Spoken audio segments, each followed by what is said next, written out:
Hello once again, it's Evangelist Jess Brimer. Nice to see you once again. I just can't wait to get started today because it's explosive. It's really explosive. I don't know if you've heard about something called the Family Sex Show. It's not a TV show, no. And it's not a movie either. It is a school organized program for families, parents to come with their 5-year-olds, their 6-year-olds, 7-year-olds, minors to come and watch a sexual scene being played out on stage. As far as they're concerned, that's a form of sex education. Yes, you heard me right. Sex education is now practicalized in a very practical way, bringing adults of all shades of the rainbow, all sorts of sexual perversion to come on stage to advertise what sexual intimacy is all about for parents to watch with their 5-year-olds, their 6-year-olds, their 7-year-olds. And as far as the civilized world is concerned, that is civilization. That is sex education. That is how life should be. I'm shocked. I'm really shocked at this. I'm really shocked that parents could allow this to happen. Why? Why would any parent feel so comfortable about allowing a total stranger to teach your child about sexual intimacy, to talk to your child about their sexuality? This is something that parents should do. Not for teachers, not for any group at all, not for any organization, not for any NGO. We are robbing our children of their innocence if we don't stop this. It's absolutely and completely unfair. It's unfair to the children, it's unfair to the parents. Governments around the world must stop this. I watched another video the other day about a particular state in the US. Which state was it? One of these Republican states. And they said that the school board, the mayor of the city was going to sack the school board, ask them all to resign, or he was going to take them all to court for pedophilia, introducing minors to sex. And I was wondering, what is this all about? Some parents have seen the homework of their kids. And part of the questions the children were asked is, when was the last time you tried to have an orgasm but couldn't? How is this sex education? You expect on the 17-year-old children to be having sexual promiscuity to the extent of, when was the last time you tried to have an orgasm but couldn't? That was part of the homework, the questions the kids need to answer. So it becomes a crime. Any of them that's a virgin that hasn't been having sexual intimacy will probably feel left out. Will probably feel, oh, I need to try it to see when I could have. I mean, this is purely indoctrinated children into sexual promiscuity. And this has to stop. Parents, this should stop. Parents need to speak up. The church needs to speak up.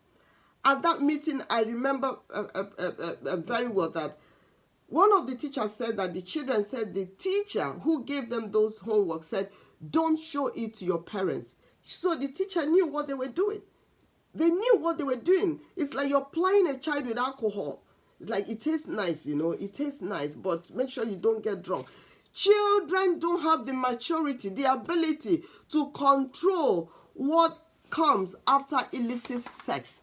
The emotional roller coaster that comes with it. The addictive nature of it. Illicit sex can be very addictive.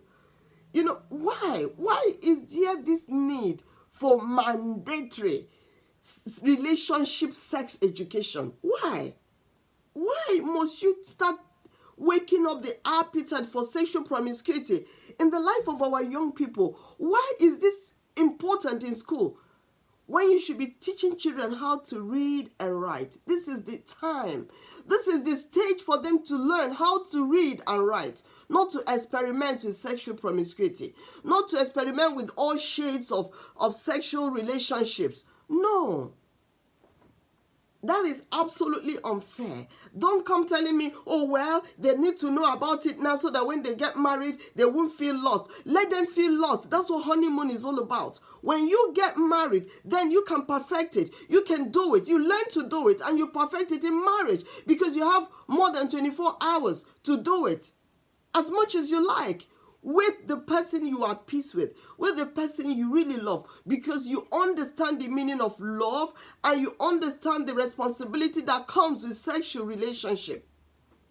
It's in Genesis 2, the Bible told us. It said the man and his wife, yes, Genesis 25, the man and his wife were naked and unashamed. A man should leave father and mother and be joined to the wife. That's the marriage is already contracted. After it's been contracted, then the man and his wife can be naked without being ashamed. Outside of the marriage covenant, such nakedness brings shame.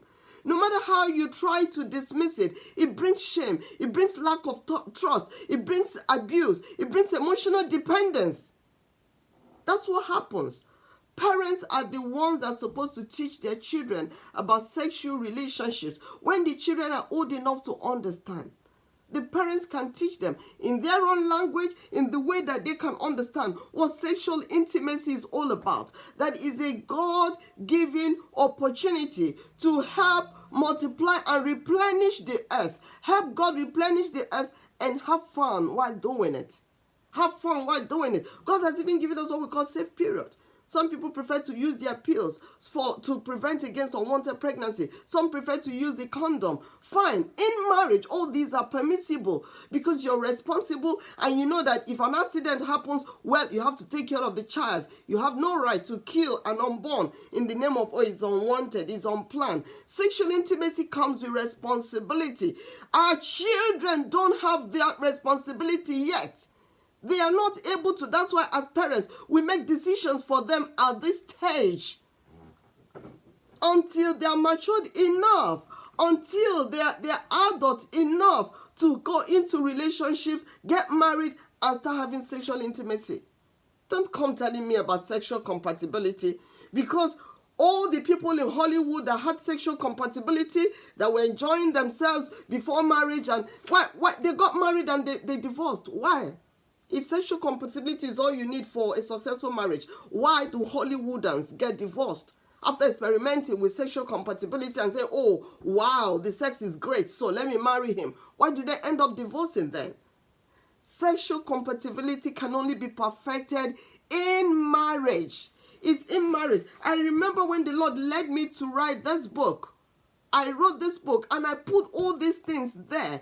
I said the mystery of sex unfolds better within the confines of a marital union. You can only test the use of a parachute from a certain height by jumping off a plane. When you try to jump off a tree with a parachute, the same experience is never attained. It's not the same. It's not the same. So that's sexual compatibility. The mystery of sex, it unfolds within that marital union. You understand it better. You enjoy it better. Any other thing outside of that is just wounding yourself. It brings a lot of wounds to you. Yes, that's why when people go into relationships and outside of marriage and they break up, there's a tearing apart, there's a wound. Within the marriage covenant, you want to keep it together. You try as much as possible to keep it together. That's how it should be. You work it out. Once you divorce, because there's sexual intimacy, you already won. You have come together as one. You tear yourself apart by breaking up, and there are wounds on both sides. When it's a divorce, it's even understandable. But many divorces are taking place every day, unnecessary divorces. When people jump into bed with the next boyfriend or girlfriend and they break up, there's a wound on both sides. The wounded soul looks for another person, jumps into bed, and then breaks up, more wounds, more pain. By the time the person gets into marriage, he can't handle marriage well, finds it difficult to trust anybody, finds it difficult to love because the damage has been done. The person is thoroughly wounded. A lot of our men are wounded emotionally and otherwise. A lot of our young women are wounded emotionally and otherwise because of illicit sex, because of sex outside the marriage covenant. then we are encouraging and luring our children who are in school studying, we're luring them into illicit sexual intimacy that brings a lot of damage to the lives of children. Why are we doing that? Why are governments doing this? Sex is a sacred covenant. It makes two one. That's how God made it. Sex is God's idea. So we need to do it God's way, the way God wants us to do it. Let's not damage ourselves.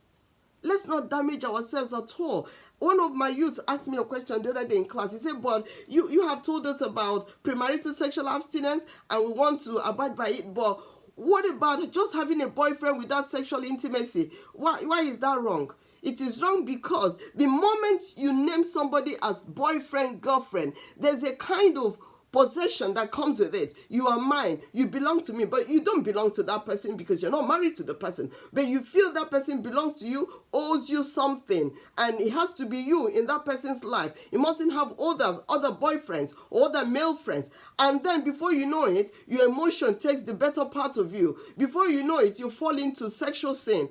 And because you didn't plan it, you might get pregnant and you box yourself into a corner where you commit murder in the name of abortion without blinking an eye because you didn't plan it. So it's better for you to stay free.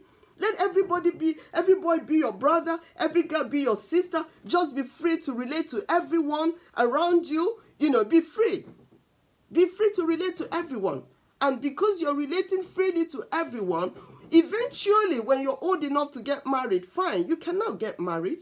Yes, you get married, all right, that's fine. And then you can have sexual intimacy. You're able to say to yourself, I know this person very well. I've known this person since I was very young. I think he's the kind of person I like to spend the rest of my life with. That's what it's all about. Parents, we need to step up.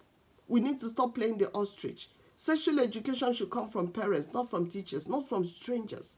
They should stop indoctrinating our kids into sexual promiscuity. They should stop it. And parents, churches need to speak up to stop it. I'm going to end this right here. And if you enjoy listening to my programs, you can click like. You can also click subscribe. It's free to subscribe. Click the notification button so that once I post a video, you'll be the first to know. I'm Evangelist Jess Brimer. It's been nice. Thank you so much. Bye.